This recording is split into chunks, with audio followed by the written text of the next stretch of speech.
Russian troops continue to amass weapons and ammunition to reinforce the Sumy and Kharkiv directions. Agents of the partisan movement Atesh have identified the logistics route for delivering weapons and ammunition from the Volgograd region to the Sever Group. The military cargo was transported by rail, then distributed among trucks and sent further along the route. The underground operatives recorded the coordinates of the convoys and passed the information to the Ukrainian Defense Forces. Today, the enemy is also trying to create flashpoints in our border zone. Accordingly, we're talking about the Sumy region, we're talking about the Kharkiv region, and the examples we can give where Russian assault groups tried to cross the state border. We are indeed seeing active combat operations today on two Slobozhanщina fronts. And accordingly, these are attempts to divert our resources, our forces, from those priority directions where the enemy is attacking very actively. The Ukrainian Defense Forces continue clearing operations in Kupiansk, Kharkiv region, in particular the servicemen. The reconnaissance strike group of the 4th Battalion of the Kartia Brigade is searching for remnants of Russian occupation forces hiding in the city. Ukrainian units are operating in difficult combat conditions, especially as the Russians are actively using FPV drones. At the same time, operators from the Strix Strike Drone Company are targeting the invaders right in the Kharkiv region. For example, over the past day, the pilots managed to hit several Russian tanks and locate and destroy 5 enemy shelters along with the personnel inside, who were hiding there. Meanwhile, in the Lyman direction, the Russian army attacked Ukrainian positions in the areas of Novoselivka, Shandry-Holove, Kolodyazy, and Zarechne. Near Konstantinivka, the enemy carried out assault operations around Yablanivka, Rusy-Noyara, as well as towards Konstantinivka and Novopolivka. And on the Pokrovsk section of the front, Russian invaders tried to push back Ukraine's defense forces near Nikonorivka, Radinsky, Mirnograd, Kotlin, and towards Filia. Today, obviously, these are heavy losses, which have increased at the front. These losses are connected, among other things, with today as well, the weather. Russians always say, remember, that Father Frost helps them. But today, Father Frost is helping our defense forces too, because the number of 200s, the number of killed, is rising. Including due to the weather conditions, they can't evacuate everyone, and not all of them, and honestly, they don't really want to. The Russians are pulling reserves toward Pokrovsk and trying to break through the Ukrainian army's defenses. This was reported by the commander-in-chief of the Ukrainian Armed Forces, Alexander Syrsky. According to him, the highest number of combat clashes is recorded daily in the Pokrovsk and Mirnograd areas. According to the commander-in-chief, the main task of the defense forces is to strengthen the defense and ensure uninterrupted logistics. Special attention is being paid to effectively targeting Russian assault groups and to coordinating actions between units. Syrsky ordered increased support for the troops, including with the use of drones. During a working trip in this direction, he worked with military command bodies and unit commanders directly on the ground. The enemy is trying to increase pressure, bringing up reserves to Pokrovsk, and looking for opportunities to break through our defenses, both through chaotic mass assaults and through covert advances, with small infantry groups. In such conditions, organizing the defense requires complete awareness, flexible decisions, and precise calculations. Alexander Syrsky, Commander-in-Chief of the Armed Forces of Ukraine, Facebook. At the same time, soldiers of the 7th Air Assault Corps of the Armed Forces of Ukraine note that the invaders are trying to break into Pokrovsk from the north, into the part of the city that is under the control of the Ukrainian Defense Forces. Since the beginning of December, during active assaults, the Russian reserves, specifically the 76th Pskov Air Assault Division, have suffered significant losses. In just the past few days alone, soldiers of the 7th Air Assault Brigade have eliminated nearly 400 Russians. About 100 vehicles, several dozen cannons and self-propelled artillery units, as well as 1,500 strike drones. And last year, the SBU Alpha Special Forces destroyed Russian air defense assets worth about $4 billion. Long-range strikes have dealt serious damage to key elements of the Russian Army's air defense system. Buk, Panzer, and Tor surface-to-air missile systems have been destroyed. In addition, radar stations and targeting equipment have been seriously damaged. The security service is convinced that this has cleared corridors through the enemy's layered air defense for further strikes. And in the past 24 hours, Ukraine's defense forces have eliminated another 1,020 Russian occupiers. Thus, the total combat losses of the Russian army in Ukraine have already exceeded 1,227,000 personnel. In addition, 2 tanks, 3 armored vehicles, 39 artillery pieces, a multiple launch rocket system, and more than 170 units of Russian vehicles and special equipment have been destroyed. And now joining our broadcast is Pavlo Lakiichuk, Head of Military Programs at the Center for Global Studies, Strategy 21. Pavlo, good afternoon. We're glad to welcome you live on Freedom TV channel. Glory to Ukraine. Likewise, glory to the heroes. Good afternoon. Pavlo, let's try to figure out the tactics that the Russian occupiers will use next. So last night, the Russian Terrorist Federation carried out another massive air attack, launching hundreds of strike drones and various types of missiles at Ukraine. Do you think that everything the Russians are doing is solely to undermine and harm all the peaceful efforts of the United States, Ukraine, and European countries? What else do you think they might come up this?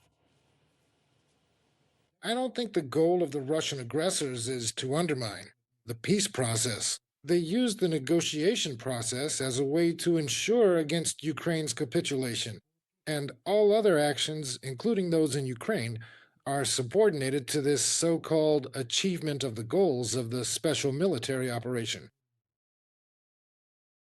The intensive military strikes on Ukraine, the sustained aerial bombardments, this is a continuously unfolding and significant air offensive operation.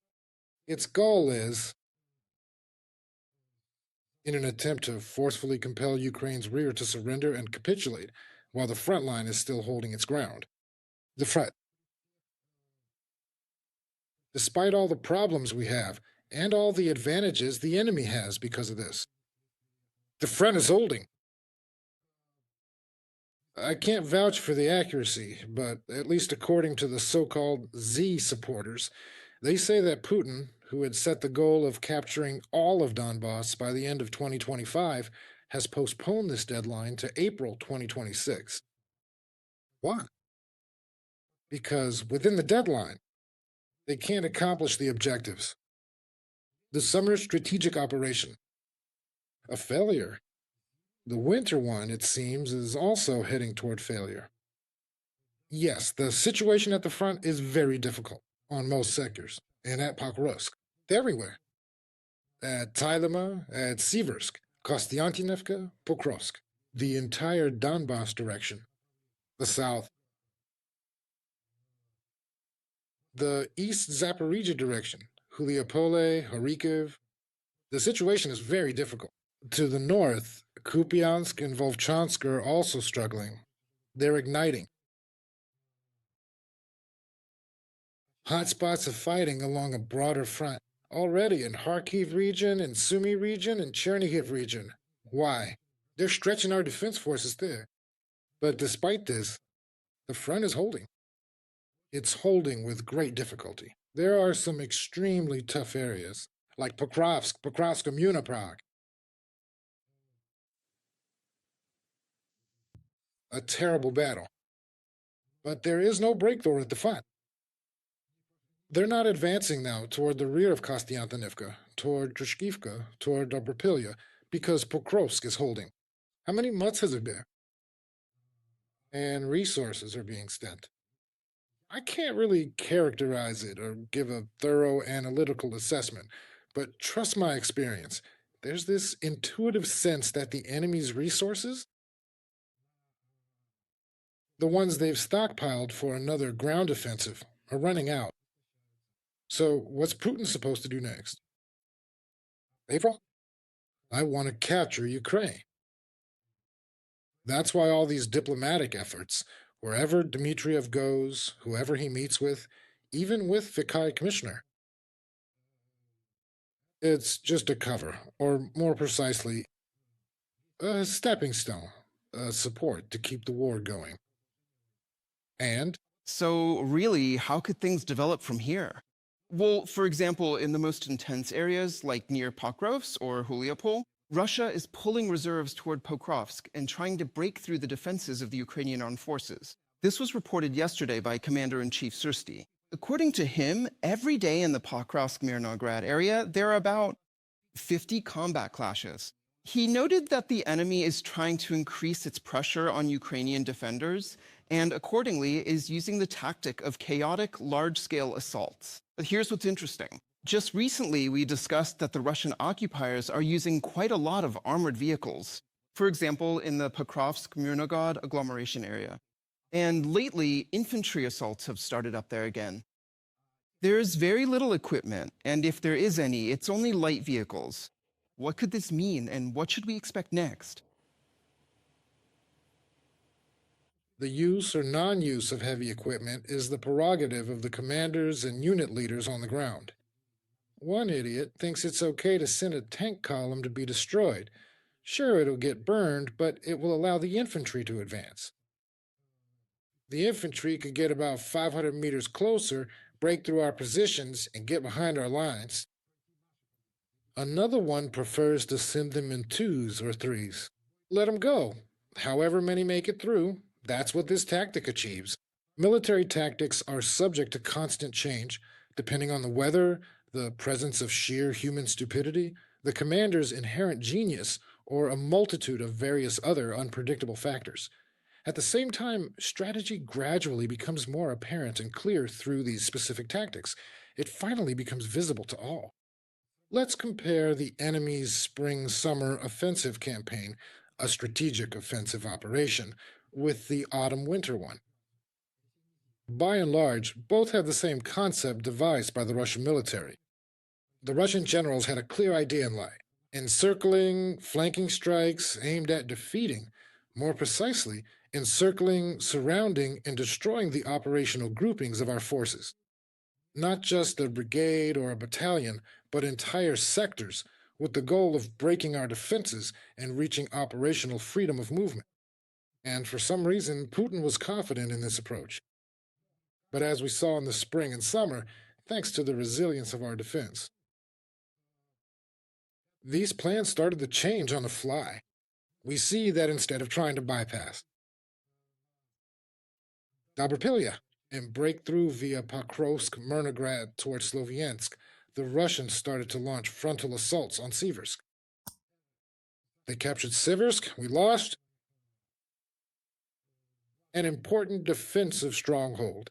But this also shows that those sweeping, grand plans are failing, and once again, reassessing their resources, they settle for a bird in a hand instead of chasing two in the bush. So, in this way... Pavel, but look, KDR. So in the Seversk area, they went for a frontal assault, even though they haven't used that tactic for quite a while now. Those direct attacks, they used to try to bypass populated areas and only attack afterward. For example, Russian troops can't hold their ground in Huliaipole, so they're trying to isolate the city instead. This is being done through the same active assaults, massive airstrikes, and widespread mining. This was reported in an interview with Ukrinform by the spokesperson for the Southern Defense Forces. Vladislav Voldesher, according to him, the settlement is now something like a large gray zone. There are positions of the Ukrainian Defense Forces on the outskirts. Voloshin emphasized that fighting between assault groups is constantly ongoing in the city center. So, in your opinion, in the southern directions in general, and in the Zaporizhzhia region in particular, how might events develop further? Well, Huliaipole is not the enemy's ultimate goal. We need to look back several months. And the encirclement of Huliaipole from the north, from the northeast, from the north, aiming toward the northwest. This isn't about Huliaipole itself, it's about the enemy continuing their attempts to advance on the flanks and rear of our entire southern group. It's exactly like Donbass, just on a smaller scale. In exactly the same way, along the Donetsk-Zaporizhzhia highway, they are trying to move through our rear, hitting our flanks and back lines. At the same time, they're trying to bypass the Orikhiv directions from the southwest, breaking through our defensive line. So, if they successfully manage to execute this plan, they will completely surround and trap our entire southern group of forces, and establish a decisive strategic advantage over us. But the stubborn resistance from the same area, Huliaipole, has begun to cast a very serious shadow of doubt on these strategic plans. Look, in recent weeks and days, the aggressive forward advance of the enemy forces in the south has decelerated quite dramatically and sharply, primarily because the overall intensity of the fighting has intensified to a significantly higher degree. But really, what you just mentioned, the deadline that the Russian occupiers set for themselves was to occupy the entire Donetsk region by April 1st of this year. It's absolutely clear that these plans are just typical Russian wishful thinking. And yet, what is this self-deception of theirs actually based on? They really don't have enough reserves. In fact, Ukrainian defenders wear down as many as the Russians managed to recruit in a month. Nothing fundamentally changes for them in this regard. They basically don't have any modern new equipment. Right now, they're only using old resources. So something must have been the basis for these statements. Well, it's not just another round of Kuzylev's assurances that it's almost done. And for the millionth time, he'll take Kupiansk. Gerasimov's, Zynek's, Zavlev's, Gerasimov's. Gerasimov, obviously, and other generals are convincing the Kremlin dictator that their plans are achievable. Today is the day of remembrance for the cyborgs, the defenders of Donetsk Airport. So after the defense of Donetsk Airport, even when our units withdrew from DAP in 2015, from 2015 until the end of 2016, this direction, literally right behind the DAP fence, was held for a year and a half. The enemy was breaking through in the south, taking Mariupol, Kakhovka, Kherson. In the north, towards Bryansk, towards Kharkiv, moving on Sumy and Chernihiv. This defensive line held. Why? Because these were prepared positions? I would even say sanctified positions. That's why the defense forces can hold their ground in certain areas. At the same time, Russian generals are presenting Putin with a completely different picture. I won't get into all the intricate and complex details of exactly how they manipulate and distort the geographical data on the map with these so-called kilometers and tiny settlements. But obviously, Vladimir Putin, acting in his capacity as a seasoned security officer with a formal military education, fully understands and recognizes that. With certain efforts, a turning point at the front is possible. And even at the last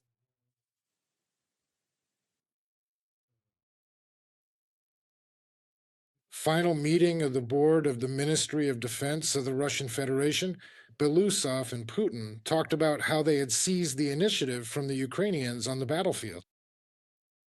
So now, we're going to push too.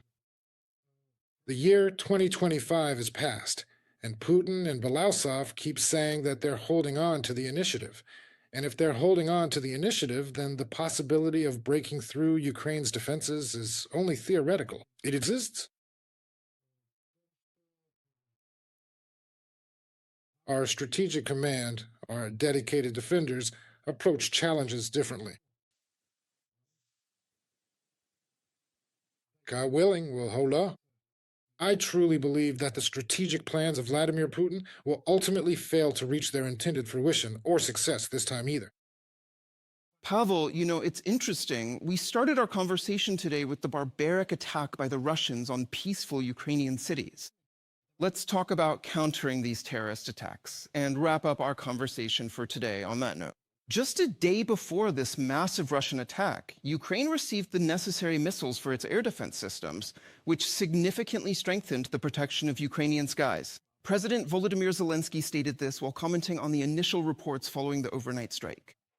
The president emphasized that missiles for Patriots, NASAMS, and other air defense systems are critically important for us. Right now, every package of military aid directly affects Ukraine's security. In your opinion, lately there has been a lot of talk about providing as much protection as possible for Ukrainian skies. What do we perhaps still lack? What else is needed to actually achieve this goal? What do you think? Everything. We lack aviation, we lack Strike aircraft. Many things here, of course, are consumables. We don't have enough surface to air his holes. We don't have enough missile systems. We don't have enough anti-aircraft missile systems themselves. We don't have enough light aircraft to destroy those same drones, because that's the lion's share of the enemy's strike capabilities directed at us. By the way, Siersky. It was Siersky who painted this rather grim picture regarding the Russians' capabilities, especially when it comes to drones. Although today, the main focus was clearly on ballistic missiles, but it's too late. Near my house, I heard the Patriot system in action. And despite the fact that about 12.5 ballistic missiles were used, actually more than 12.5, if I'm not mistaken, if you count the Iskanders plus the Kinzhal missiles, plus the hypersonic ones, similar in characteristics to Zircons, and the K-22s. So the enemy's main focus was clear. This time, it was on overcoming our air defense, equipped with advanced weapons that our current air defense systems simply cannot stop. Thank God. This assistance from our European partners arrived just in time. Besides that, it's also thanks to our air defense warriors. Because it's not just about the equipment, it's also about the people. When it comes to the staffing and resources of our air defense, that's what we need to look at. And if the air defense regiment is at least 80% staffed, that allows people to take combat duty in shifts. But if it's 50% or less, then the effectiveness is accordingly low. This is precisely the reason why our air defense forces are achieving what many consider to be the impossible.